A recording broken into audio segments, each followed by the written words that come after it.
Estamos nuevamente con una presentación de un tema tremendamente vigente hoy en día respecto de cuáles son las discusiones en los temas constitucionales tributarios y cuáles son las discusiones en general que se deberían dar en este asunto. Tenemos a un expositor que es especialmente adecuado como para tratar de estos temas, que es Francisco Safi. Francisco Safi ha tenido muchos roles en general, ha estado dentro diseñando política tributaria, ha estado afuera en el sector privado, también en el área académica. Francisco es abogado de la Universidad de Chile, tiene un magíster en tributación también, entiendo, en la Universidad de Chile, Francisco, ¿no? Así es. Y un doctorado en la Universidad de Edimburgo. Francisco, como les decía, hoy día combina sus actividades académicas con actividades profesionales en la oficina de Brusón y González.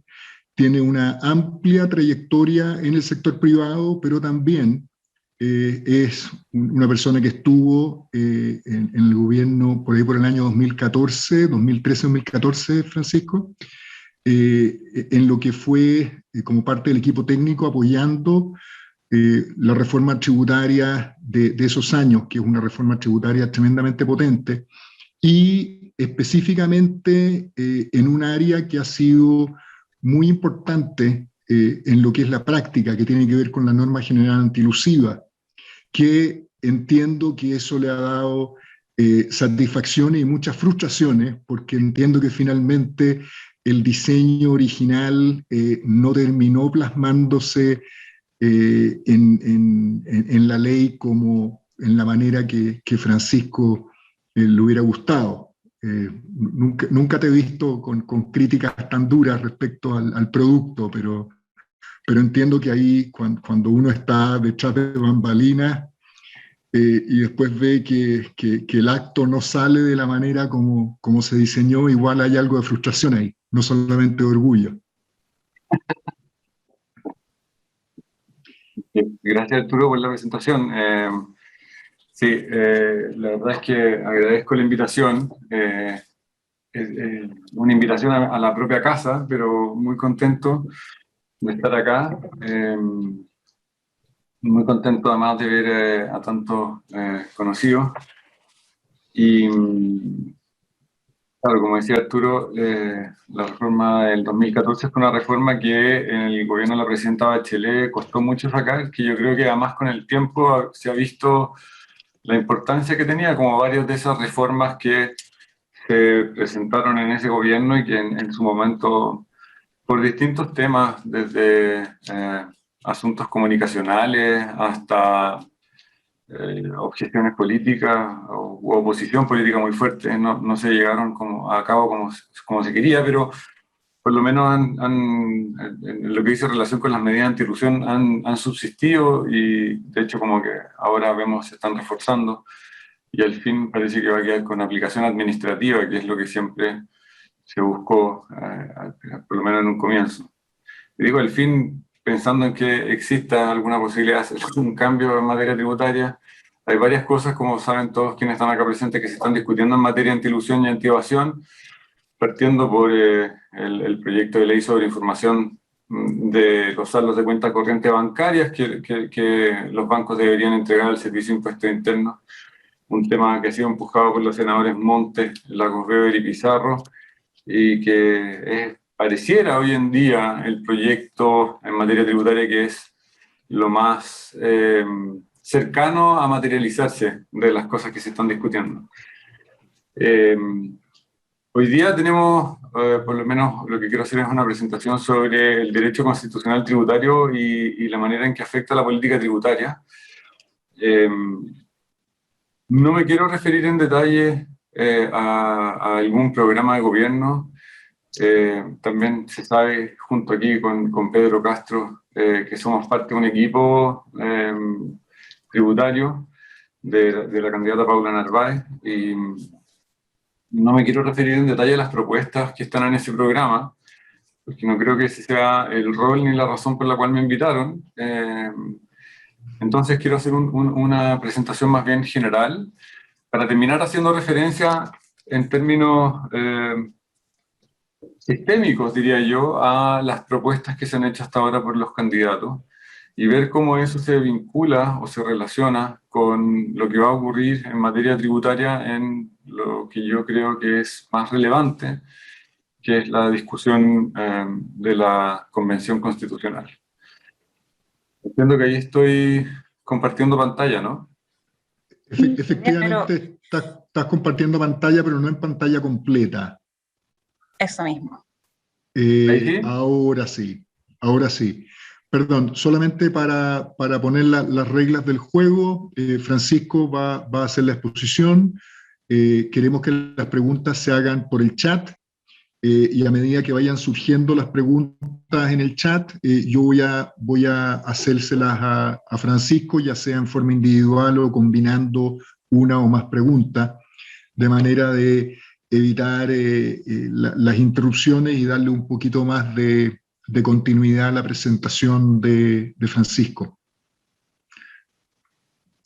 Perdón, no sé si lo dije, pero Francisco además fue el director del Magíster en Dirección y Gestión Tributaria, fue nuestro antecesor antes de Patrick y a mí, y en ese minuto Francisco estaba muy metido en los temas del Ministerio de Hacienda, así que por esa razón ustedes tuvieron la mala suerte de estar con nosotros, con Patrick y conmigo. Yo creo que tuvieron mejor suerte con ustedes que conmigo. Bueno, el derecho tributario y la Constitución económica. A mi juicio, es un tema que no estamos muy acostumbrados a discutir, al menos los tributaristas, desde el punto de vista constitucional, más allá de lo que nosotros llamamos los principios constitucionales en materia tributaria, ¿no? Sin embargo, la invitación hoy día es ver que el derecho tributario, al ser parte de la Constitución económica, adopta otro rol.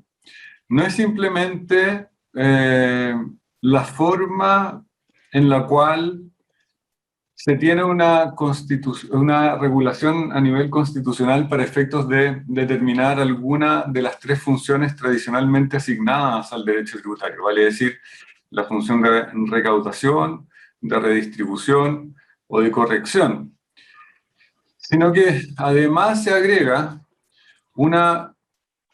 y esto puede parecer evidente para quienes se dedican al derecho constitucional, pero no tanto para los tributaristas, y por eso me interesa traer en conjunción, que no solo se refiere a una respuesta tradicional en el sentido de ser un resguardo o garantía de derechos individuales.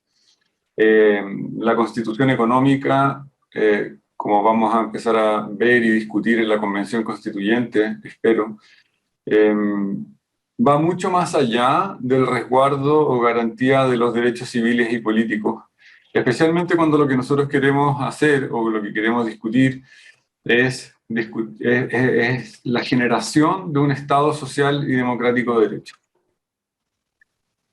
La respuesta entonces de por qué tener una regulación tributaria a nivel constitucional es una respuesta que yo creo que es necesaria o válida, pero que también ha sido un poco olvidada, que es la configuración de la potestad tributaria del Estado. Y lo que nosotros siempre hemos puesto énfasis cuando revisamos en materia constitucional o cuando se revisa desde el contractualismo del siglo XVII, XVIII en adelante, lo que significa la configuración de la potestad tributaria del Estado es principalmente viendo el rol limitador de esos poderes, ¿no? Decimos, si es que el Estado quiere cobrar impuestos, debe respetar el derecho de propiedad, la libertad, y eso ha permitido configurar lo que yo llamo el derecho tributario clásico hasta hoy día, en el cual el énfasis está puesto en la forma en que la propiedad privada actúa como una posibilidad de acción que el ciudadano tiene previo a la configuración de la potestad tributaria del Estado. Y yo diría que en realidad la gracia de hablar de una constitución económica está precisamente en que ambas cosas se comunican. Ambas cosas, en términos teóricos al menos, deberían estar vinculadas. Y lo que ocurre en ese caso es que al configurar la potestad tributaria del Estado, la limitación de esa potestad aparece dentro de las propias atribuciones que se le asignan al Estado. Vale decir, como toda configuración de una potestad, inmediatamente aparecen sus límites, y esa limitación no necesariamente viene dada, y este es mi punto, por la propiedad privada, sino que por la propia función que se le asigna a la constitución económica y a la función del Estado en la economía. Ahora, ¿es esto relevante? Y la pregunta o la respuesta es obvia, ¿no? ¿Por qué? Porque lo que está detrás de todo esto es una comprensión política detrás de la Constitución. Nosotros hemos estado acostumbrados a entender una Constitución como una forma de limitación insisto en esto, limitación del poder del Estado, pero lo que nosotros también vemos es que en las constituciones liberales y neoliberales tradicionalmente se asigna una determinada función al Estado a la cual se le van configurando ciertas potestades, obviamente. Pero es obvio que dentro de una constitución que responde y que le da forma a un Estado social y democrático de derecho, la comprensión política que tenemos de la Constitución va a reconfigurar lo que nosotros llamamos la Constitución económica, dando espacio, por ejemplo, en esa Constitución, a un derecho tributario que asume una función mucho más reguladora. Y yo creo que esto es bien importante, ¿no? Ya dejando atrás las funciones de recaudación, redistribución y corrección, cuando asumimos que el poder o la potestad tributaria del Estado es parte de la regulación económica, lo que nosotros vemos es que el rol de los impuestos en esta Constitución económica pasa a ser un rol mucho más regulador de la propiedad privada.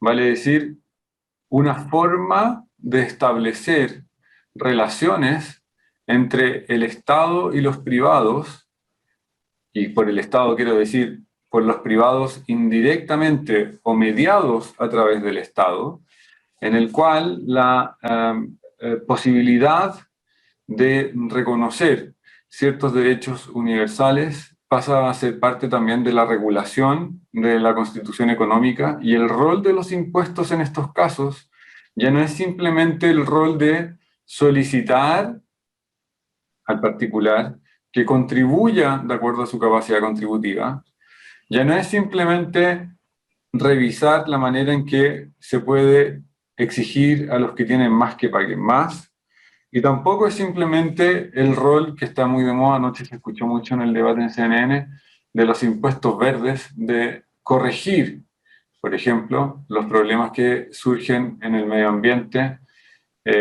a través de impuestos, sino que ahora yo puedo entender que los impuestos son parte de las definiciones económicas respecto de la forma en que va a actuar el Estado y respecto de la forma en que los particulares se van a entender entre sí.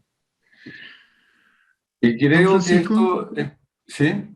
Perdona, Francisco, pero solamente para tratar de entenderlo. O sea, lo que tú planteas es que los impuestos claramente dejan tener simplemente un carácter de función recaudatoria y dejan de estar limitados simplemente por el derecho de propiedad y asumen más una función política de acuerdo al modelo económico, constitucional económico que se adopte.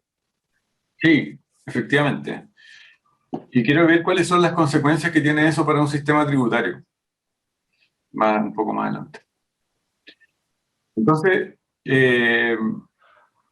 por ejemplo, en el libro de Prosser que se llama The Economic Constitution, ese que está citado hoy en la presentación, Prosser trata de mostrar, este es un libro reciente, pero es parte de esta exploración nueva que en el derecho tributario se ha hecho en el extranjero, de intentar mostrar cómo los impuestos son mucho más definitorios de las relaciones económicas y de la propiedad privada de lo que estamos acostumbrados a sostener, ¿no? Y entonces, estos principios normativos y de legitimidad constitucional de los impuestos dentro de la comprensión tradicional de recaudación y gasto que cumplen los tributos, yo diría que van a ser o podrían llegar a ser rediscutidos en la discusión constitucional. Porque, por ponerlo en otros términos y ponerlo más fácil quizás, o sea, ¿qué sacaríamos nosotros de tener una discusión sobre un Estado social y democrático de derecho si lo que vamos a hacer es simplemente volver a establecer en la Constitución, en el artículo 19, número 20, que los tributos o que las cargas públicas se distribuyen de acuerdo a un principio de igualdad, o que el principio de legalidad en materia tributaria debe ser respetado, o que deberíamos respetar el principio de no afectación? Si ustedes se fijan, cuando estamos abordando esas discusiones, que principalmente se han visto en Chile últimamente a través de dos discusiones, que son la iniciativa exclusiva del presidente de la República en materia tributaria y el principio de no afectación, lo que estamos diciendo ahí es que los tributos en realidad están vinculados a la forma en que entendemos la acción del Estado y entendemos además la representación política. Y yo diría que ahí está el germen, la forma en que se ha presentado en Chile, al menos, de esta vinculación mucho más fuerte entre el rol de los impuestos y el rol de la política y el rol de la propiedad privada. Esto no quiere decir, para que nadie se confunda respecto a lo que estoy diciendo, que uno ya está tomando una decisión respecto de un régimen económico que debería implantarse en la Constitución. Pero lo que quiero invitarlos a hacer es a pensar a nuevas formas de los impuestos, ¿no? Entonces, cuando uno tiene esta idea, y esto es algo que yo estaría encantado de poder discutir con ustedes, porque esto que estoy presentando acá es parte de un paper que vengo escribiendo hace un tiempo, ideas que me encantaría poder someter a discusión. La pregunta que surge entonces es, bueno, este profesor no nos está hablando más de impuestos, está hablando de otra cosa, ¿no? Está hablando de lo que Rawls llamaría en el libro Justicia como Imparcialidad o Justice as Fairness, lo que Rawls llamaría Property Owning Democracy o democracia de propietarios, ¿no? Rawls decía que en este libro había que determinar al menos cómo debería funcionar un sistema igualitario, políticamente hablando, desde una comprensión de un sistema económico que fuese funcional a esa idea de la igualdad política entre ciudadanos. Y él decía, bueno, tenemos dos alternativas, el capitalismo del bienestar, el welfare capitalism, o la democracia del propietario.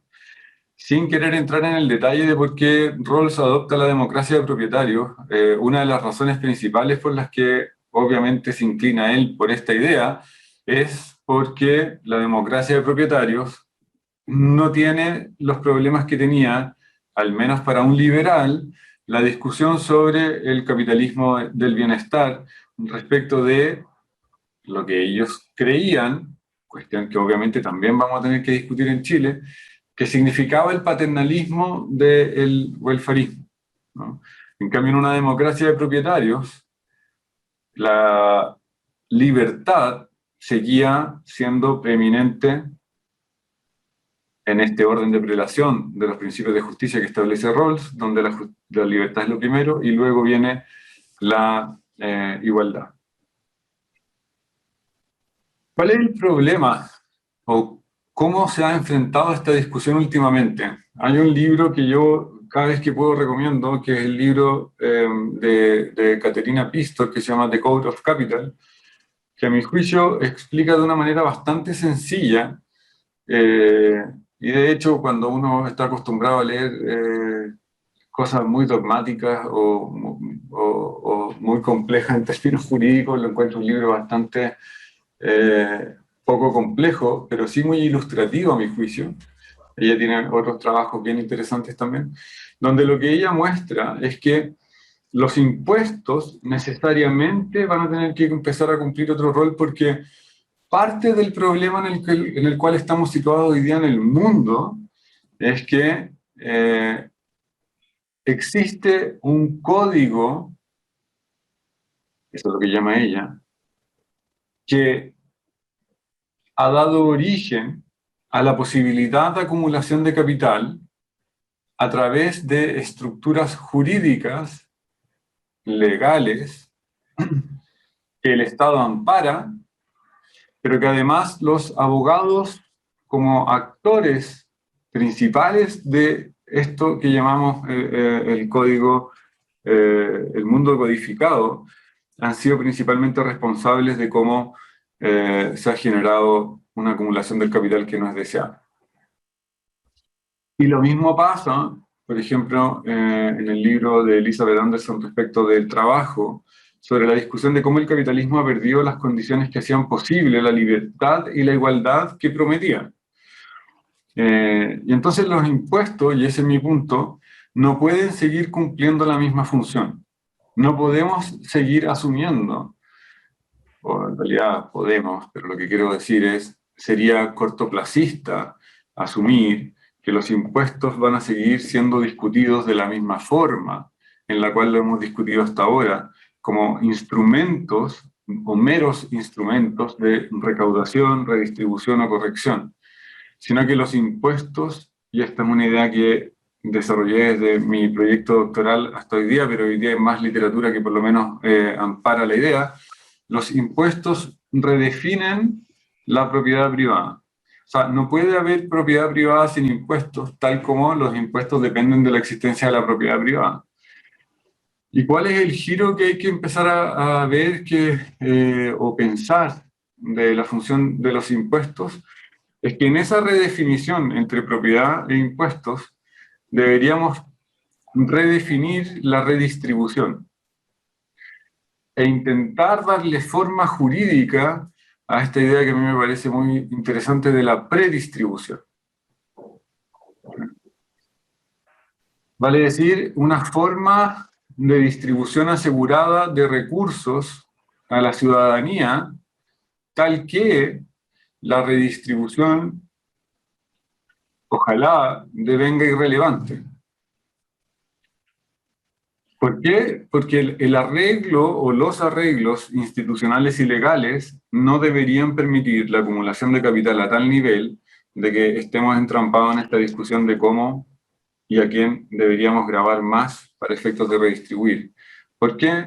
Porque sabemos que, gracias al Código del Capital, es muy difícil coordinar a nivel global formas de tributación de este capital que se mueve por todo el mundo y que no necesariamente está situado en Chile, cosa que la redistribución ya empieza a afectar a nivel global cuando uno está pensando en un sistema tributario a nivel local.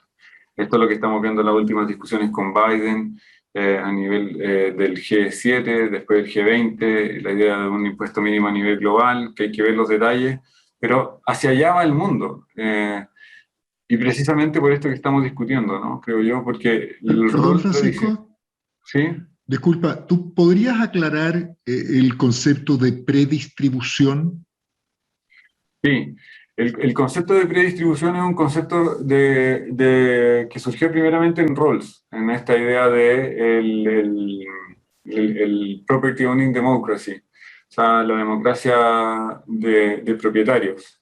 Y la idea que existía ahí en la noción de predistribución es cómo lograr una asignación igualitaria de recursos para que las personas puedan desarrollar sus planes de vida antes de que empiecen a operar los impuestos en la manera tradicional en la cual los conocemos. O sea, por ejemplo, para aterrizarlo, un tipo de política que da cuenta de la predistribución sería un ingreso básico universal a una determinada edad. ¿Sí? Por ejemplo, a los 20, 18 años que se le asigne a cada persona un monto de dinero suficiente como para que pueda empezar con un plan de vida. No es necesariamente la renta básica universal en los términos en que se conocen hoy día como algo que se entrega año a año o una pensión básica universal, no. Es la idea de que yo en algún momento le asigno recursos a una persona solo por el hecho de que esa persona es ciudadano de una determinada, de un determinado estado. ¿Y cómo manejo el tema de los incentivos? Porque siempre cuando se habla de este tipo de arreglo, la contrapropuesta o la discusión es, aquí tenemos un problema de incentivos. Lo vimos dicho creo yo, de muy mala manera por algunos miembros de gremios empresariales, pero siempre se ha planteado eso.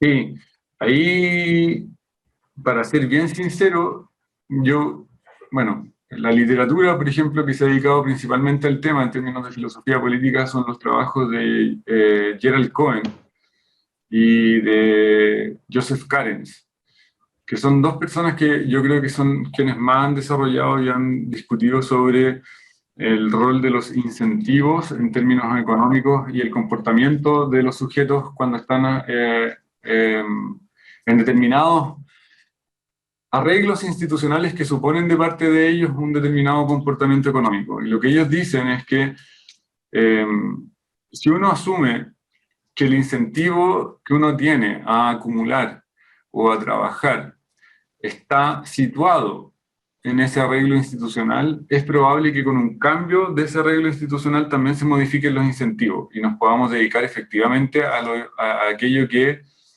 en términos filosóficos y psicológicos, supone el desarrollo de la personalidad de verdad. O sea, por ejemplo, hoy día, los incentivos a producir en general han también acarreado mucha insatisfacción porque muchas personas no pueden desarrollar sus planes de vida, sino que dedicarse a acumular capital.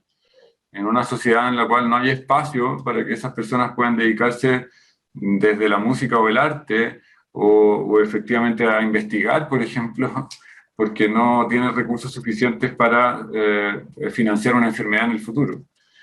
Y entonces la idea de esto es que los incentivos estén puestos en el correcto desarrollo de los proyectos de vida, más que en las condiciones bajo las cuales esas personas van a actuar como agentes económicos condicionados para generar mayor riqueza.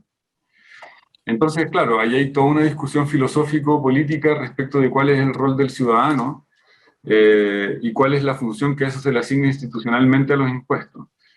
Quienes estén interesados, yo creo que eso excede es lo que estamos discutiendo ahora, pero quienes estén interesados les puedo dar recomendación de literatura sobre eso y la forma en que los impuestos son discutidos desde una perspectiva a la cual nosotros no estamos habituados, que es una perspectiva más bien de filosofía política y la manera en que eso afecta el diseño institucional en general. ¿Y cómo aterrizas eso? Porque finalmente la tributación implica una cierta transferencia de recursos.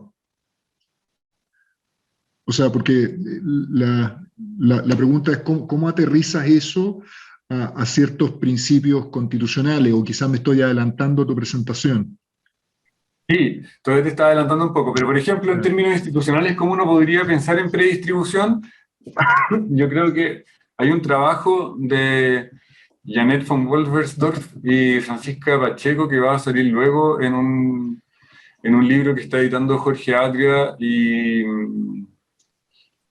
Cristóbal Otero, un sociólogo y un economista, en el cual invitaron a varias personas, entre las cuales también estoy incluido, a escribir sobre impuestos, y ellas proponen esta idea que Janet ha venido desarrollando sobre un fondo. Le llaman, no me acuerdo cómo le llaman, si le llaman un fondo nacional, que la gracia de ese fondo estaría en generar suficiente riqueza administrada por el Estado o alguna forma mixta de administración, pero que asignara a las personas parte de los dividendos que generara ese fondo, o de la utilidad, está lo mismo que nombre técnico le pongamos, porque lo que está en discusión ahí es qué forma jurídica se le podría dar, ¿no? Eso podrían ser un dividendo, o una distribución de utilidades, o una asignación de una participación, una cuota. pero que todas las personas tuviesen derecho a eso, por ejemplo, a los 18 o 20 años. Proyectos como esto también existen o han existido en países nórdicos, o, por ejemplo, los fondos de petróleo en Escocia, o en Inglaterra también se hizo una especie de asignación de un monto universal a los 21 años. No es mucho dinero, pero por lo menos es una forma de partir en la idea. Esto no quiere decir que después no hayan impuestos, sino que la redistribución deja de ser tan relevante, porque tú ya tienes implícita en la forma en que estás distribuyendo y asignando propiedad una idea de redistribución. Ese es el punto, ¿no? Pero para eso tienes que tener el fondo. Sí, claro, pero la pregunta ahí es que, el tema es que ese fondo se puede constituir de diversas formas. Una forma es, está bien, con una asignación, que por eso te digo, quizás lo que tú estás pensando es que para eso tú necesitas tener un impuesto que recaude lo suficiente para constituir el fondo. Bueno, sí, esa es una alternativa. Pero la otra alternativa, por ejemplo, podría ser constituirlo con los dineros del royalty o los dineros de la minería. ¿Sí? O sea, un recurso natural que pertenece a todos, que se asigna, o cuyos recursos se asignan a este fondo, y este fondo se dedica efectivamente a distribuir esta cantidad de dinero entre las personas. Perdón, Francisco, pero ¿cómo compatibilizas eso con la necesidad de abordar necesidades sociales urgentes, que entiendo yo que es parte de la razón por la cual estamos en este proceso constitucional? Sí y no. Yo creo que eso es lo que tenemos que discutir, o sea, eso es parte de lo que yo quería empezar a discutir ahora, ¿no? Porque, a ver, si el rol de la Convención Constitucional, y aquí me voy a desordenar un poco en la presentación, ¿no? Si el rol de la Convención Constitucional va a ser fijar una política tributaria de corto plazo, yo creo que ahí se va a topar con las potestades que se le van a asignar al gobierno de turno, ¿no? Y eso pareciera que no es lo ideal o lo adecuado. Pero claro, en política las cosas no funcionan de la manera ideal o adecuada. Y va a haber que compatibilizar dos cosas, creo yo. Una, la forma de obtener recursos lo más rápido posible para efectos de financiar las demandas sociales. Y dos, y al mismo tiempo, creo yo, de manera importante, pensar cuál va a ser esta nueva relación entre la propiedad y los impuestos, ¿no? Y el rol que va a tener el Estado. O sea, por ejemplo, discutir sobre impuestos regionales sin pensar en la manera en que la constitución económica se va a vincular con la distribución del poder administrativo en Chile, no tiene mucho sentido, ¿no? Tampoco tiene mucho sentido en un Estado unitario decir que los dineros del cobre van a destinarse exclusivamente a las regiones, como se escuchó anoche también. Creo yo que eso tampoco funciona, por el hecho de ser un Estado nacional. Entonces, lo que estoy tratando de decir es que hay que pensar en términos mucho más institucionales que en términos instrumentales. Si nosotros lo pensamos en términos puramente instrumentales, pareciera que, claro, lo más lógico sería cobrarle impuestos directamente a quienes tienen más e ir a buscar a través de un impuesto del patrimonio a nivel global, como el que se propuso en el Congreso, la mayor posibilidad de recursos inmediatos respecto de las que se llaman, o ayer lo mencionaban en el debate, periodista Matamala, las 4 familias, ¿sí? O 7 familias, lo que ustedes quieran. Yo creo que eso es ser cortoplacista. Creo que eso no va a ser adecuado para aprovechar el momento de la discusión constitucional que se viene, sin desconocer que es evidente que una política tributaria de corto plazo o mediano plazo necesita recaudar para efectos del financiamiento. Y ahí yo diría, en esa dimensión, podemos seguir funcionando con una visión tradicional de los impuestos, de los tributos en general, pero no olvidarnos que, para efectos de la discusión constitucional, por ejemplo, un principio de no confiscación va a tener que hablar bien con un principio de legalidad, ¿no? Y ese era el ejemplo que yo tenía acá. ¿Qué significa realmente el principio de no confiscación? Es algo que vamos a tener que discutir. Y basado en esta idea de de relación entre propiedad e impuestos, pareciera que hay espacio para definir sustantivamente la no confiscatoriedad como una forma de protección de un espacio de autonomía que viene dado por la propiedad privada, pero que no necesariamente tiene un límite de número. Entonces la invitación, por lo menos que estoy tratando de hacer en esta parte sobre la constitución económica, es a pensar más allá de la contingencia de corto plazo. Lo mismo que, por ejemplo, va también a hacer una discusión es la concepción de los derechos de los contribuyentes, que evidentemente cambia en relación a esto. La concepción de los derechos de los contribuyentes entendidos como un espacio de protección frente a la acción del Estado administrativo en materia tributaria, creo que va también a tener que ser revisada, ¿no? ¿Qué significa que los contribuyentes tengan derechos frente a la administración? Significa que los contribuyentes tienen derecho a un justo procedimiento, tienen derecho a estar informados, etcétera, etcétera, sí. Pero eso no puede ir mucho más allá de lo que sería, por ejemplo, el reconocimiento de los derechos de cualquier persona que está siendo juzgada por el Estado. Entonces, creo que es necesario también revisar esto y que en la Constitución se tenga una visión clara, creo yo, respecto de cuál va a ser esa función.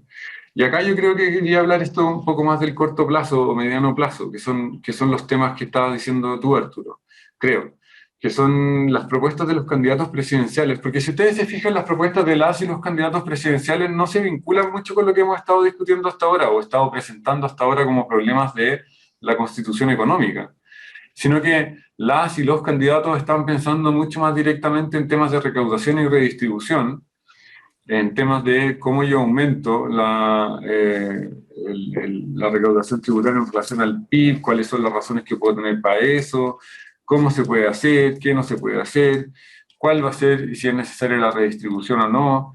Acá hay temas urgentes también que se van mucho más en la ingeniería tributaria tradicional. Entonces, la discusión sobre estos medios yo creo que son bien importantes. Y acá sí me gustaría destacar algo que yo creo que se ha perdido en el tiempo, que es la importancia de la técnica. O sea, si uno tiene una cierta ideología que es aquello que provee de justificación y legitimidad el objetivo que quiere lograr, yo creo que es bien importante también darse cuenta de que eso tiene y necesita una cierta técnica que establezca las posibilidades de acción para lograr esos objetivos. Hemos estado acostumbrados a que los técnicos hasta hoy día siempre presentaban limitaciones, pero a mí siempre en la escuela de Derecho y después los primeros tributaristas con los que trabajé me decían que un buen abogado era el que le decía que sí al cliente, no con cualquier medio, pero que le decía que sí se podía hacer de alguna forma lo que él quería o lo que ella quería. Y que si en caso que fuese imposible también había que buscar alguna alternativa. Bueno, esto es lo mismo, ¿no? El abogado o la abogada que está proveyendo de la técnica a estos fines, que yo creo que hay que sacarle la palabra, o sea, hay que sacarle ese fantasma que persigue a la palabra ideología, que persigue estos fines ideológicos, debería estar a disposición de hacerlo de la mejor forma posible. Dicho eso, por ejemplo, cuando se está, y solo por tomar un par de medidas que yo creo que en el corto plazo van a ser relevantes, ¿no? Aumentar la recaudación tributaria. La pregunta es, ¿cómo? Las propuestas de centro-izquierda hasta ahora se han enfocado en impuestos a los más ricos, impuestos a la minería y mejorar las medidas anti-elusión y evasión. Es en grandes términos. Las propuestas de derecha dicen, o de centro derecha, tenemos que aumentar la base tributaria, ¿no? Aumentar la base tributaria supone, por ejemplo, aumentar el impuesto a la renta, disminuyendo la base exenta, o el primer tramo exento, y cobrando más impuestos, porque en Chile se cobran pocos impuestos en relación a los impuestos a la renta que se recaudan en otros países. La pregunta ahí es, ¿qué significa eso en términos ideológicos? Y yo creo que esta es una pregunta que uno tiene que hacerse constantemente. O lo mismo que se discutía ayer, por ejemplo, respecto de bajar el IVA, que en principio parece una buena idea. ¿Por qué? Porque en el corto plazo las personas necesitan más dinero en su bolsillo, etcétera, etcétera. Pero, ¿qué significa eso? Significa que yo estoy dando preeminencia a que las personas se arreglen solos o solas sus problemas, disminuyendo la recaudación tributaria. Y así sucesivamente. Entonces, la invitación respecto del corto plazo que yo quiero hacer es pensarlo menos en términos filosóficos, como lo que estaba pensando respecto de la Constitución, evidentemente, y mucho más en términos técnicos e ideológicos. Y yo creo que esas son dos diferencias bien importantes para poder entender los dos planos en los cuales nos vamos a mover en materia tributaria. Quizás todo esto suena demasiado abstracto, y la verdad es que no quiero concretizarlo mucho más porque, como decía al principio, no quiero que esto se entienda como una defensa o una candidatura en particular, y no es mi idea tampoco hacer eso en esta presentación, sino que lo que yo quiero es al menos que podamos discutir sobre este tipo de ideas y cuál va a ser el impacto que podría llegar a tener en el diseño, por ejemplo, de una estructura tributaria que tendiera a estas diferenciaciones o a estos distintos planos. A mí no me cabe duda de que se necesita aumentar la recaudación tributaria. Sí tengo preocupación respecto de cómo se va a hacer, porque sí me interesa que sea efectivo. Ya hemos tenido la experiencia de quienes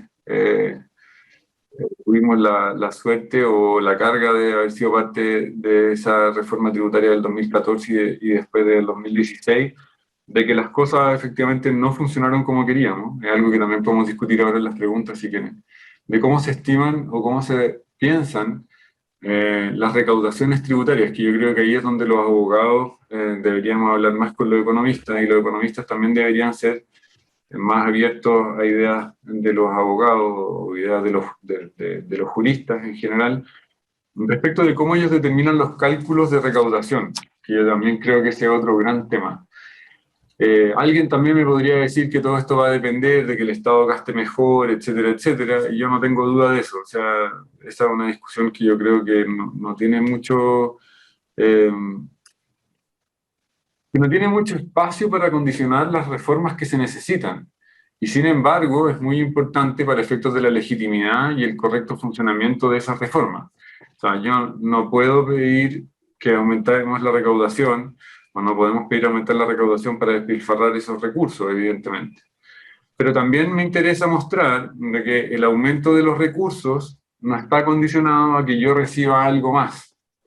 Esa es parte de la idea de los impuestos, en el sentido de que los impuestos se pagan por determinación de capacidad contributiva y no necesariamente en virtud del principio del beneficio. Vale decir, no pago impuestos por aquello que yo recibo como una contraprestación por parte del Estado.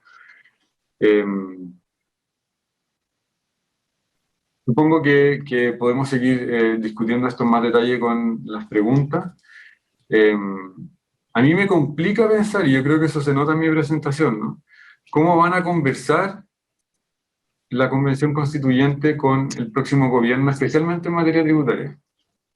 Yo creo que es algo que le hemos prestado poco espacio de reflexión. Y eso también es problemático. Por mucho que las medidas de las candidaturas presidenciales en el futuro atiendan a materias tributarias, va a estar todo en algún aspecto condicionado por la decisión que de aquí a un año tome la convención. Y al mismo tiempo,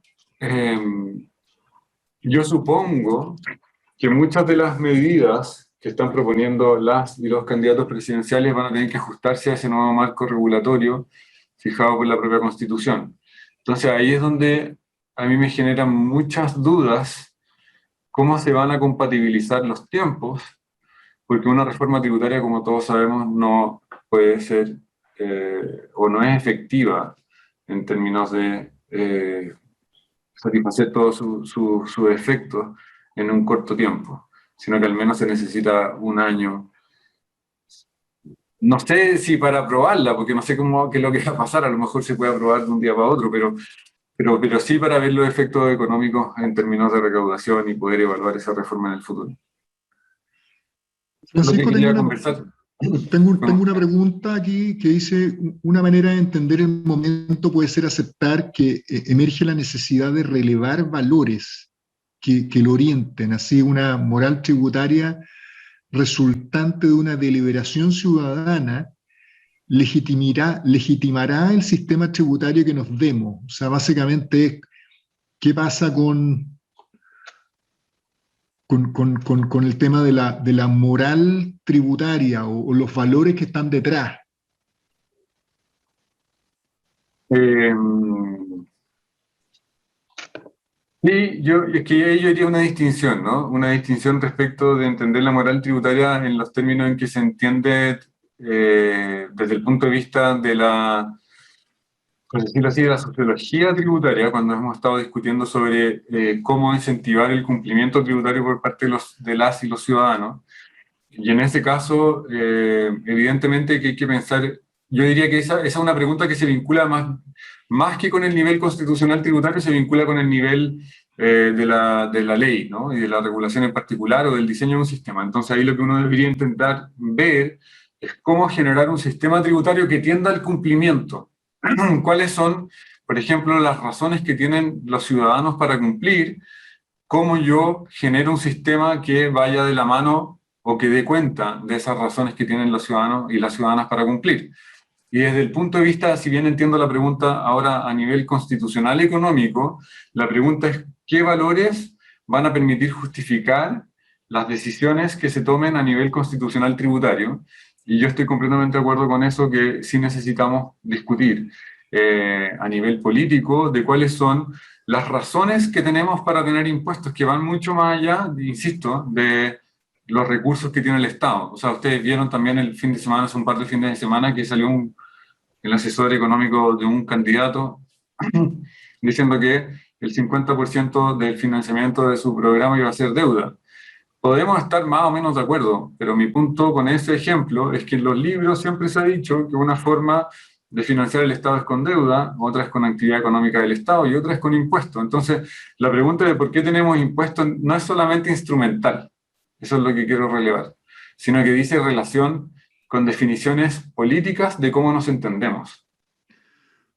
Aquí hay una pregunta que yo creo que toca un tema, porque plantea una duda de si una función regulatoria del tributo, como la que tú planteas, que quizás tendría problemas de justificación del hecho grabado, básicamente cómo tú te apartas de lo que es el concepto de capacidad contributiva. O sea, tú tienes, por ejemplo, algunos tributos que están enfocados en la capacidad contributiva, otros tributos que están enfocados un poco como a minimizar ciertas externalidades negativas, como los impuestos verdes o el impuesto a los alcoholes.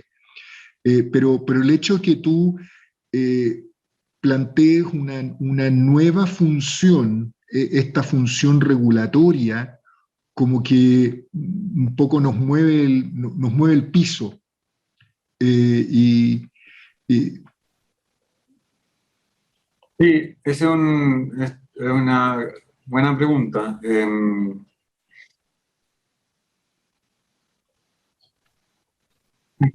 Y a ver, déjame ver cómo explicarlo de la manera más clara. Yo creo que la función regulatoria de los impuestos no necesariamente aparece en la determinación de una obligación particular. La idea de la capacidad contributiva y de la generación del hecho grabado es la forma en que, a mi juicio, se determina una obligación tributaria particular respecto de un sujeto particular, ¿sí? El contribuyente, o la contribuyente, para ponerlo en el lenguaje actual. Pero eso no quiere decir que la forma en la cual se determina esa obligación tributaria particular esté condicionada en cuanto a la función que se le asigna a los tributos. Veamos algunos ejemplos. Yo puedo tener un fin redistributivo, recaudatorio o correctivo, pero en esos casos lo que voy a estar haciendo dependiendo del tipo de tributo que se trate, no necesariamente es establecer un impuesto de acuerdo a la capacidad contributiva. Eso es lo que entiendo que dice la pregunta, ¿no? Entonces dice, bueno, en el caso de las externalidades, lo que tradicionalmente se discute como extrafiscalidad, es si es que es parte o no es parte de los tributos.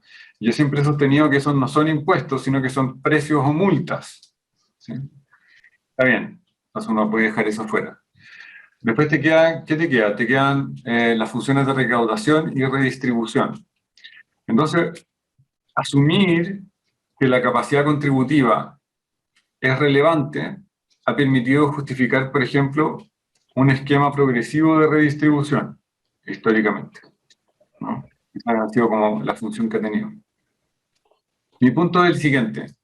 ¿Qué pasa si es que en verdad nosotros pensamos que los tributos tienen una función definitoria de la propiedad privada a través, o regulatoria, a través de un sistema progresivo de impuesto a la renta, que determine, por ejemplo, que en el caso chileno, y aquí estoy proveyendo una justificación un poco distinta, deberíamos tener un sistema desintegrado de impuestos, o deberíamos tener no reconocimiento de créditos, o deberíamos tener tasas diferenciadas dependiendo de algún tipo de factor o conexión con actividades económicas que se desarrollan. Solo estoy tratando de poner un ejemplo, estoy tratando de pensar, ¿sí? Pero Francisco, disculpa, pero a mí me parece, y aquí estoy tomándome yo el podio, pero a mí me parece que la desintegración no debería generar un efecto importante en lo que tiene que ver con la acumulación del capital, porque yo tengo la impresión que las grandes fortunas distribuyen muy poco de lo que generan. O sea, en otras palabras, si tú miras las grandes fortunas, consumen un porcentaje muy bajo de lo que generan, con lo cual la desintegración no debería ser tan relevante. Claro, lo que ocurre es que ahí entonces la función de regulación efectivamente va a tener una tarea más alta. Y sin afectar la capacidad contributiva, podría justificar, por el mismo hecho de que hay más capacidad contributiva en esta entidad que se llama sociedad, que ha acumulado y acumulado utilidades, para efectos de cobrarle un impuesto. O sea, yo veo que hay capacidad contributiva, no se genera necesariamente un hecho grabado, pero se establece un nuevo hecho grabado que dice, bueno, la limitación a la posibilidad de acumulación viene dada por la función regulatoria que tiene el impuesto. O sea, la pregunta es por cómo yo justifico el establecimiento de un impuesto, eso es lo que quiero decir. Entonces, agregar una función que sería regulatoria. Dando una especie de renta atribuida, un poco lo que plantearon, lo que se planteó inicialmente el 2014. Donde claro, finalmente... o sea, lo que pasa es que, por decirlo de alguna manera, la renta atribuida era la forma en que los economistas veían lo que ellos llamaban la renta económica. Y yo creo que ahí hay también cosas que entrar a pensar, ¿no? Una cosa es la renta económica y otra es la razón por la cual yo justifico la acción jurídica que hay detrás de eso. Y entonces, desde el punto de vista jurídico, yo diría, una cosa es reconocer una renta económica y le trato de dar una forma jurídica determinada, le llamo atribuido, lo asigno, pero la realidad institucional me complica, ¿no? Entonces, lo que yo llamo regulatorio es precisamente eso que descubrimos en el 2016, que era tan difícil de hacer, dada la realidad institucional en la cual nos movíamos. Entonces, esta idea de que los impuestos tienen una función regulatoria va mucho más allá de la recaudación, la redistribución, porque lo que busca es mostrar la realidad institucional en la cual estamos. Una de las razones por las cuales la atribuido no podía funcionar era porque era imposible llegar a las personas naturales, porque los únicos que podían llegar al final era el Servicio de Impuestos Internos. Y esto iba en contra de un principio básico que es la autodeclaración, o por ejemplo que las personas puedan realizar sus propias declaraciones de renta, creo yo. Entonces, una forma de asumir esa realidad es decir, bueno, los impuestos también tienen que regular, ¿no? Tienen que regular hasta dónde se va a permitir esa acumulación, a través de qué medios, Eh, y yo creo yo sé O que todo sea, esto suena un perdón, poco pero eso vago. implica que tú le estarías dando a la función tributaria una función parecida a la que tiene hoy día en nuestra sociedad la Fiscalía Nacional Económica, o sea, los organismos que buscan mantener la libre competencia. O sea, yo creo que todo eso es parte de la Constitución Económica, efectivamente. Sí. O sea, el Servicio de Impuestos Internos no necesariamente debería tener esas atribuciones, pero la forma en que nosotros diseñamos un sistema tributario en particular debería tener en vista los efectos que produce el derecho tributario para efectos de la acumulación, por ejemplo. O sea, una de las cosas que nosotros vimos con el sistema tributario del 83 al 2014 es precisamente que, a mi juicio, explica en gran parte ese sistema tributario la desigualdad en la cual estamos.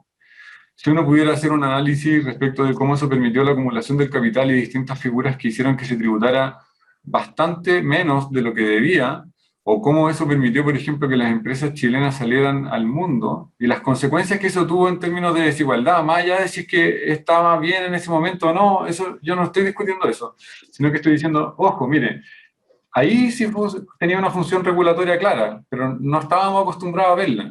Y la función regulatoria que tenía el sistema tributario del 83 al 2014 era desregular y permitir la acumulación. Por ende aquí yo escucho reiteradamente que aquí hay una bestia negra en la mentalidad tuya, que es la acumulación, un poquito Piketty. Este capital que finalmente toma casi una vida propia y comienza a acumularse, generando desigualdad, y que es eso lo que ahí es donde hay que entrar a picar. Eh, sí, yo creo que sí. La pregunta clave ahí es cómo mostrar que eso va de la mano con la actividad económica, que no es una persona o un grupo que sea un enemigo frente a otro, sino que son parte de las condiciones que se necesitan para poder tener una democracia sana. Entonces, como que a veces me preocupa un poco el lenguaje porque como que me parece que todo el mundo cree que es una cosa como de unos contra otros, cuando en realidad si uno mira para afuera, lo que está pasando en el mundo entero es que es una preocupación a nivel global que estos desequilibrios echan a perder las instituciones políticas. O sea, yo creo que parte importante de los problemas que nosotros tenemos hoy día en Chile de representación política, de funcionamiento de la democracia, dice en relación con las condiciones en las cuales todos participamos como iguales. Una de esas condiciones son las económicas. O sea, ya uno quiera tomar, por decirlo así en el lenguaje local, la tesis de Peña o la tesis de Atria, cualquiera de esas dos tesis, ¿sí? Ambas requieren ciertas condiciones para que las personas puedan actuar como iguales. En un caso, con una inclinación mayor a que cada persona desarrolle su plan de vida en un sistema medio rawlsiano, y en el otro caso, para que las personas puedan desarrollar su plan de vida en un Estado socialdemócrata donde tienen aseguradas las condiciones mínimas en salud, pensión, educación. Ambas condiciones, creo yo, están vinculadas con lo que estamos discutiendo. Entonces, la idea es poder mirar esto en perspectiva, mucho más allá de decir, bueno, este tiene que ser un impuesto a los súper ricos, porque esos son los que se tienen que poner. No, no, no. La pregunta es, ¿cómo es que permitimos a través de sistemas políticos y económicos que a unos pocos acumularan tanto? Y la pregunta es si eso tiene justificación o no hoy en día. Es una discusión que está en el mundo entero. Y esa es la invitación, o por lo menos esa es la provocación que tiene esta presentación, que no es simplemente local, no es simplemente de una candidatura, que hay formas mejores y peores de hacerlo, eso no cabe ninguna duda, que hay justificaciones mejores y peores para dar ese paso, que una justificación igualitaria en la Constitución Económica no necesariamente quiere decir que va en contra de la libertad, eso también es otro punto importante. Y que la invitación es, por ejemplo, a mirar lo que está pasando en el G20 cuando dicen vamos a establecer un impuesto mínimo a las empresas, cosa que era impensada hace un tiempo atrás, o medida anticorrupción cuando partió BEPS, etcétera, etcétera. O sea, cosas que cuando partimos conversando de esto hace años en Chile era como era una locura, ¿no? Francisco, aquí hay una pregunta que dice que es tiempo, o más que más un comentario que dice que es tiempo de resignificar la ciudadanía, eh, de hacer lugar a valores como la solidaridad, la protección de la persona y del bien común. Y en base a eso, desde ahí, escoger el sistema tributario que queremos. Eh, Tengo la impresión que ese comentario está más o menos alineado con lo que tú estás planteando. Sí, sí. Eso es lo que yo llamo en la presentación el Estado Social y Democrático de Derecho, ¿no? Yo creo que eso es efectivamente lo que uno debería pensar. Cómo tener un Estado de Derecho en el cual haya espacio para la solidaridad y la protección del individuo y sus planes de vida, y al mismo tiempo espacio para pensar en el bien común. Yo creo que o sea, mi punto es el siguiente: los tributaristas no podemos seguir pensando que el sistema tributario es independiente del sistema político. Del sistema político no solo en términos de la distribución de poderes, sino que del sistema político y su funcionamiento, de lo que significa la ciudadanía, de lo que significan los deberes tributarios, de lo que significa la posibilidad de que todos contribuyamos de una manera que sea justa para efectos del desarrollo del Estado. Quizás esta presentación, y yo lo digo a modo de excusa, para los que no me conocen y que por primera vez están viniendo, yo me dedico a varias cosas, entre las cuales está el derecho tributario, pero también me dedico a la filosofía política y a la teoría general del derecho. Para que no piensen que cuando soy tributarista hablo de estas cosas en los informes de tributario, en el mundo privado y todo eso. Una defensa jurídica, sino que esta es una presentación como de profesor de verdad, digamos. Cuéntame una cosa, Francisco. ¿Tú crees, por ende, que los principios o los principios constitucionales tributarios que deberían plantearse en la nueva constitución? Y te lo digo en la nueva constitución porque ahí es donde tú no tienes injerencia, porque no eres constituyente. Y por ende deberías tener más libertad para opinar. ¿Tú crees que los principios tributarios de la nueva constitución deberían ser muy distintos a los actuales?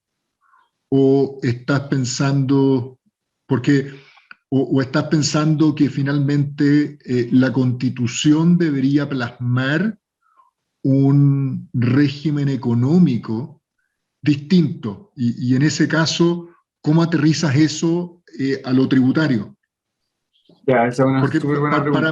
para mí los principios tributarios básicos siempre han sido, y disculpa, esto es historia del derecho casi, igualdad, no confiscatoriedad, eh, la no afectación, que es un principio más político que probablemente tal tributario, y te diría que poco más, porque finalmente igualdad y no confiscación tienen que ver con derecho a propiedad y una serie de otras estructuras. Eh, y hay algo que se me va, pero no sé si, ¿cómo ves tú que debería ser esto? Ya, buen punto.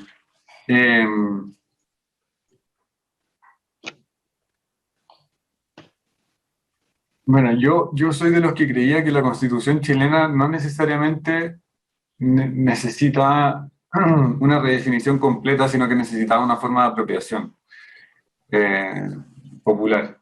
Y que eso estaba impedido por ciertos arreglos institucionales que iban desde los quórum calificados hasta ciertas reglas efectivamente que impedían eh, la manifestación de la voluntad soberana, como conocemos que es la idea de la ley, ¿no? Y en materia tributaria, si uno lee la Constitución chilena, no parece que necesitara demasiados cambios. Pero fíjense ustedes, por ejemplo, la interpretación que los constitucionalistas tradicionales daban respecto del artículo 19, número 20, para sostener de que no podía haber un impuesto al patrimonio. Y este es un ejemplo de lo que pasaba en la Constitución en general, ¿no? Decían, cómo el artículo 19, número 20, hacía referencia a las rentas, decían la forma progresión que fije, a las rentas en la forma progresión que fije la ley, no podía haber un impuesto al patrimonio, ¿no? Porque era rentas. Entonces uno dice, a ver, espera, si es que la Constitución se interpreta de esa manera, pareciera que efectivamente necesita un cambio. Si yo hubiese sido capaz de hacer ese cambio a través de la interpretación y aplicación de la ley para mostrar de que era una interpretación de que que no tenía sentido, no creo que haya sido necesario llegar hasta donde llegamos. Eso es lo que quiero decir como en términos generales respecto de un montón de cosas a nivel constitucional. Sin embargo, yo mantendría los principios y agregaría definiciones mucho más claras respecto de la función de los tributos que se le quiere asignar. O sea, por ejemplo, en el caso de la igualdad, yo agregaría un principio claramente sobre igualdad y deber de contribución. La Constitución holandesa tiene un principio que va en esa línea. Incluso la española uno la podría mirar, o la italiana, o la alemana, cuando hablan de capacidad contributiva. Esos también son ejemplos que podrían servir, ¿no? Ese tipo de redacción. Obviamente el principio de legalidad, que también yo creo que ese es un principio clásico y tradicional, debería estar. Entender, eso sí, que la legalidad en materia tributaria no necesariamente significa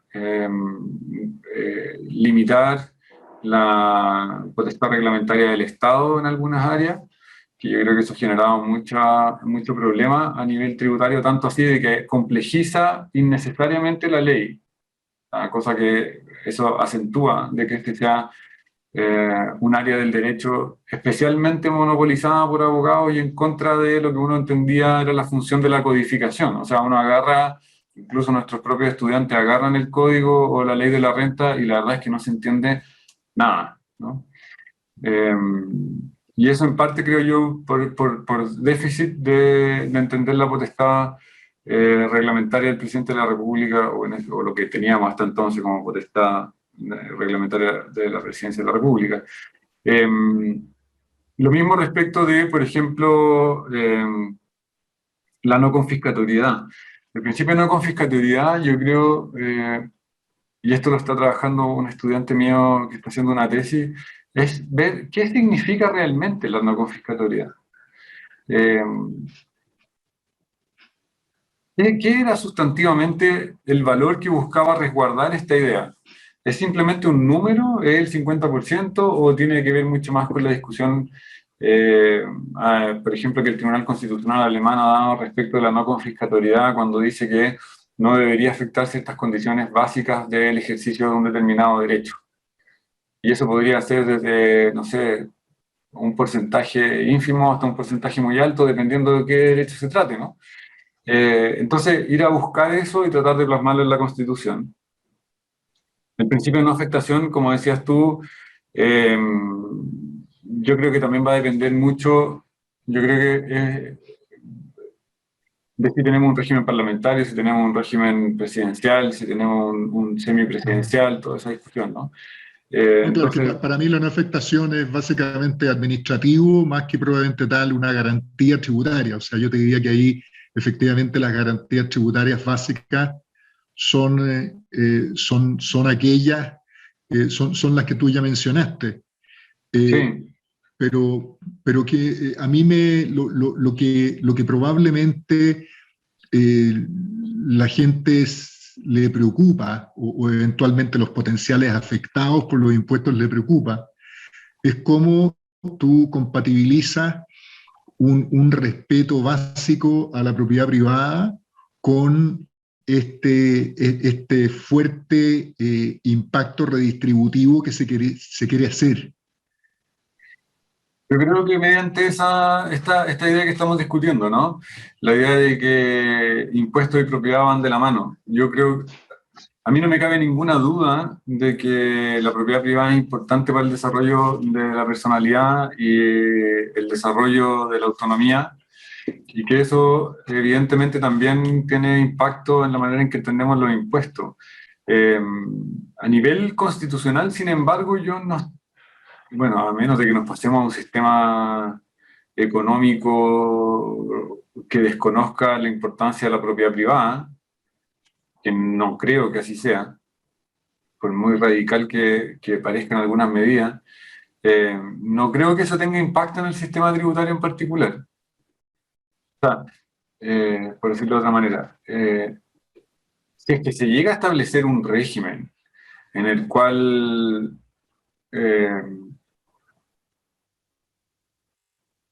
no existe propiedad privada, es obvio que ya ni siquiera hay necesidad de discutir sobre impuestos, ¿no?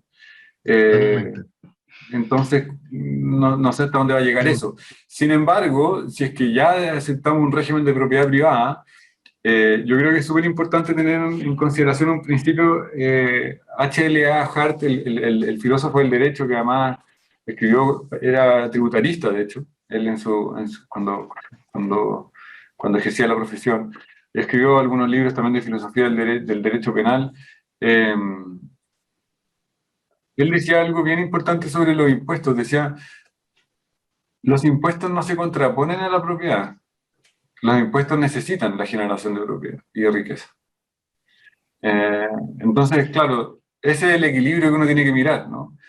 Si no tiene mucho sentido hablar de impuestos confiscatorios o establecer impuestos confiscatorios, porque eso se acaba tan pronto se produce la confiscación, ¿no? Entonces, la pregunta es, ¿cómo yo compatibilizo la generación de riqueza, por decirlo así, o el crecimiento económico, que es lo mismo, y el cobro de impuestos para que ambas cosas funcionen y vayan de la mano? A mí no me cabe ninguna duda que eso debería ser así, a menos, como digo, de que creamos que la propiedad privada no tiene ningún sentido y que nos pasemos a un régimen en el cual se desconozca la propiedad privada e ipso facto no se necesiten impuestos, porque toda la propiedad es colectiva. Yo no creo que eso sea bueno, porque efectivamente la propiedad privada tiene una función, y esto da para discutir un montón, ¿no? Pero tiene una función individual y tiene una función social. Y la función individual está vinculada con el desarrollo de la personalidad. Esa es por lo menos la justificación que yo veo mejor, ¿no? Un espacio en el cual yo puedo asegurar mi autonomía y el desarrollo de mi personalidad en el mundo, y que eso sea respetado, desde cómo yo me visto hasta lo que leo. Y eso evidentemente no puede ser tan expansivo como para poner en riesgo esa libertad y autonomía de otras personas. Francisco, aquí hay una pregunta que plantea un poco que la descentralización nos debería obligar a algún tipo de tributación regional. ¿Tú tienes opinión al respecto? Sí, a mí no me gusta. Y no me gusta, y esto es una opinión muy personal, ¿no? Pero eso no quiere decir que me vaya a poner si el día de mañana me vienen a ayudar en cómo armarlo, pero en términos muy personales yo creo que eso genera más desigualdad a nivel nacional. No sé si somos un país en el cual las regiones tengan suficientes recursos como para desarrollar sus proyectos con niveles suficientes de riqueza. Eso mira solamente a las regiones que tienen mucha riqueza natural, pero hay otras que no lo tienen. Entonces igual sería necesario establecer, a mi juicio, algún mecanismo que compatibilice ambas cosas, de nuevo, ¿no? O sea, que se asignen recursos a las regiones que generan esa riqueza de manera quizás preferente, pero que esas regiones también contribuyan al resto del país. O sea, es un poco como lo limitado que es el Fondo Común Municipal, que a pesar de que tener un Fondo Común Municipal, finalmente tú ves que el per cápita de inversión de las comunas ricas es mucho mayor que el de las comunas pobres. O sea, yo en eso estoy 100% de acuerdo contigo. Creo que sería replicar una experiencia que yo creo que es bastante fallida. No sé si... Sí. Sí, a mí no me convence. Y lo otro que no me convence, ya que estamos hablando como de medidas locales o que las que se han hecho más habituales, creo que es una pésima idea bajar el IVA o establecer un IVA diferenciado. No solo porque esos son menores recursos, sino que porque además habría que cambiar de nuevo, ¿no? Como que no hubiésemos aprendido la lección en materia tributaria. Las reformas tributarias no son solo de tasas. Las reformas tributarias son de estructura. Y yo creo que esa es la reforma del 2014 puso énfasis en eso. Uno de los esfuerzos que yo creo que no se comunicó demasiado bien en la reforma de la presidenta Bachelet, a pesar de que era una reforma que iba en el sentido correcto, creo yo, era que era una reforma estructural. Suponer que en el IVA basta con establecer IVAs diferenciados para hacer una reforma del IVA es no ver cómo funciona por completo la cadena de débito y crédito fiscales, es no entender cómo funcionan los mercados en Chile. A propósito de lo que estábamos hablando de temas regulatorios, ¿no? O sea, bajar la tasa no necesariamente se va a transferir en precios porque los mercados chilenos son poco competitivos. Probablemente ese porcentaje que se disminuya, a mí me encantaría que se tradujera de inmediato en precio. Dudo que así sea. Yo creo que esa plata se va a quedar ahí en los bolsillos del vendedor final. Y eso no estoy diciendo ningún comentario en contra de esos vendedores finales, estoy simplemente diciendo que seamos realistas respecto a cómo funciona el mercado. Eso es todo.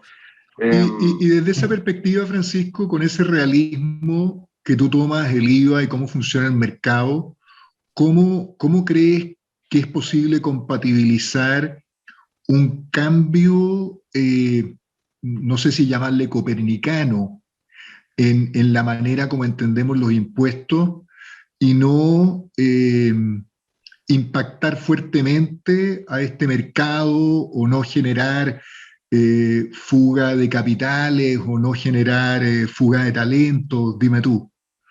O sea, ¿cómo podemos compatibilizar eso?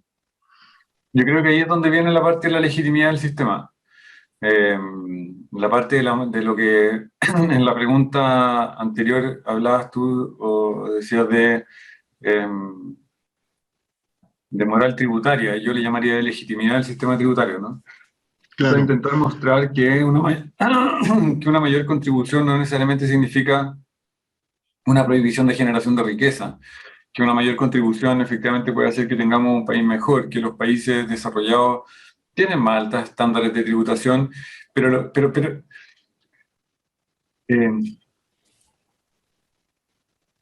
pero dentro de ese realismo yo creo que también es importante saber que nosotros somos un país en el cual muchas de estas cosas no necesariamente van a tener efecto.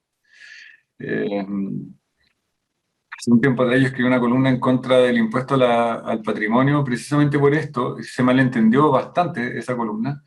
No era personal en contra de nadie, pero además lo que yo quería decir ahí era que no miraba la realidad, esta realidad institucional de la cual estamos hablando. O sea, yo creo que fuga de capitales, fuga de dinero, no sé si llamarlo así o llamarlo libre movimiento del capital en el siglo XXI, ha llevado a que esos capitales ya ni siquiera estén acá. Sin hacer un juicio de valor, si es que eso responde a las medidas tributarias que se han propuesto o no, o si responde a los intereses económicos de las personas que pudiendo mover esos capitales los movieron. De nuevo, viendo el rol regulador que tenían los impuestos en ese momento, que no necesariamente establecía algún tipo de control sobre esos recursos, ¿no? Y esto es lo extraño que se ve ahí, porque si el Estado asegura propiedad, porque eso es lo que hace el Estado, ¿cómo va a perder el control de la tributación sobre ese mismo recurso que reconoce? Y eso es lo que empieza a pasar en el mundo globalizado, ¿no? Ese es parte del problema.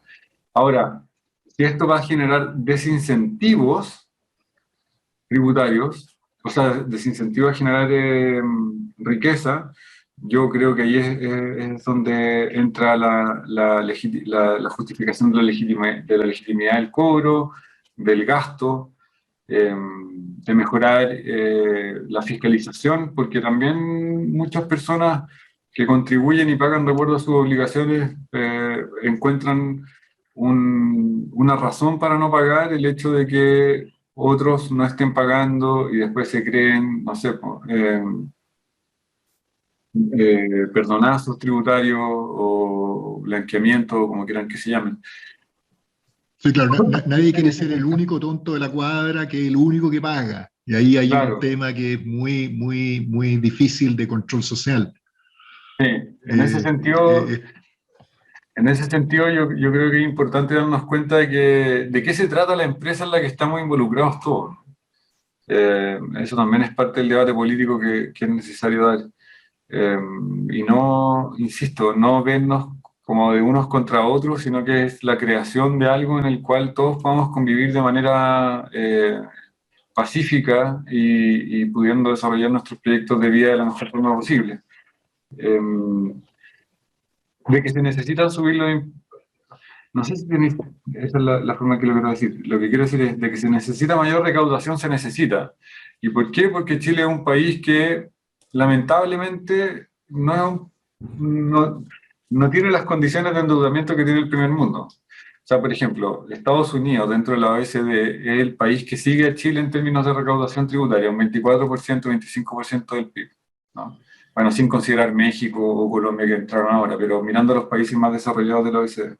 Chile tiene supuestamente hoy día cerca de un 20%, ¿sí? Era un 18% ante la reforma tributaria de Bachelet, hoy día llegamos como un 20%, la idea era llegar a 21%, ahí estamos subiendo y bajando. Pero los países desarrollados gastan cerca del 45 o 50% del PIB. La pregunta es de dónde sacan el resto del financiamiento, ¿no? Estados Unidos, como sabemos, tiene esta deuda gigante. El resto de los países también tienen una gran cantidad de deuda para financiar el estado de bienestar. Y la pregunta es nosotros, ¿qué vamos a hacer? No todo puede ser a través de impuestos. Y por eso mismo yo digo, ojo, los impuestos tienen una función de redistribución, tienen un rol de regulación, roles que son importantes para efectos de lo que estamos viviendo, pero que no van a satisfacer todas las necesidades que tenemos en materia económica. Sí nos van a redefinir, y yo creo que eso es importante. Y van a redefinir las condiciones que tenemos unos con otros, y que hay unos que tienen que contribuir más que otros, porque, bueno, eso es lo que efectivamente corresponde en términos de la cantidad de recursos que ellos han logrado hacer a través de la vida en la sociedad. Lo que algunos llaman el nuevo pacto tributario, ¿no? Pero eso no va a ser suficiente. Yo creo que eso no va a ser suficiente en términos de un estado de bienestar y vamos a tener que acostumbrarnos quizá a buscar mecanismos a través de los cuales el Estado de Chile viva un poco más endeudado y la regla fiscal no sea tan estricta como ha sido hasta ahora. Aquí una de las preguntas se plantea que la educación de la ciudadanía en estos temas debiera ser fundamental. Sí, no hay ni una duda.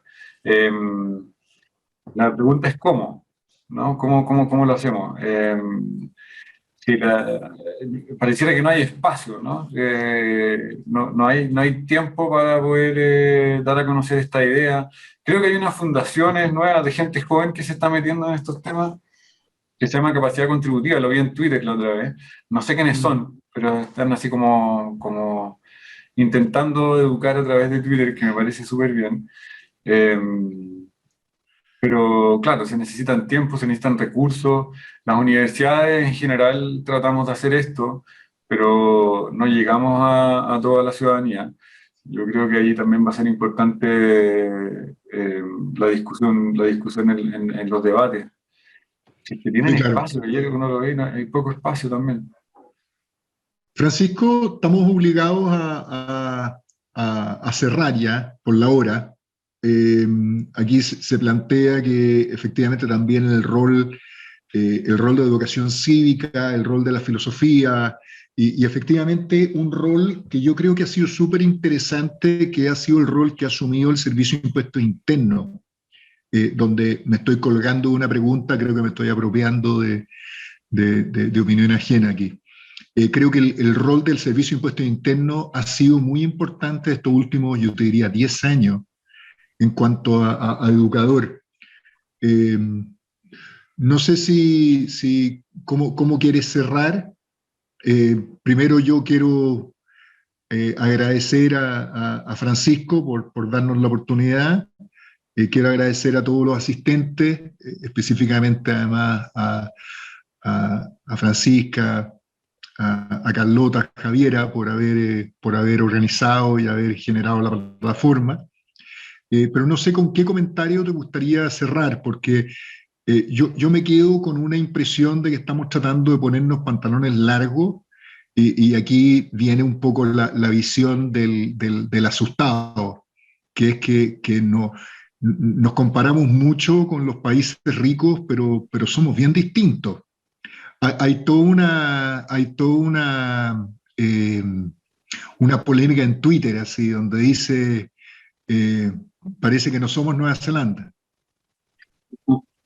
No, yo quiero partir por agradecer a todos quienes han tenido la paciencia de escuchar esta presentación, que también tiene mucho de exploratoria.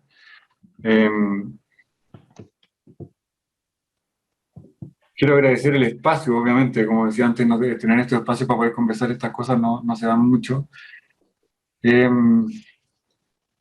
Así que les agradezco la paciencia, además por un tema que es poco técnico, jurídico, tradicional. Algún día podemos hacer una charla de eso si quieren, yo encantado. En el próximo curso de especialización en litigación no se van a encontrar con una presentación como esta, ni voy a hacer clases como esta, sino que van a ser mucho más aterrizadas, obviamente, ilusión, evasión y planificación, cláusula general anti-ilusión y todo eso. Y lo mismo en el magíster, que agradezco acá en público la invitación de Arturo, de Patrick, de Francisca, de Carlota y Javiera, que vamos a hacer un curso sobre política tributaria, introductorio al menos.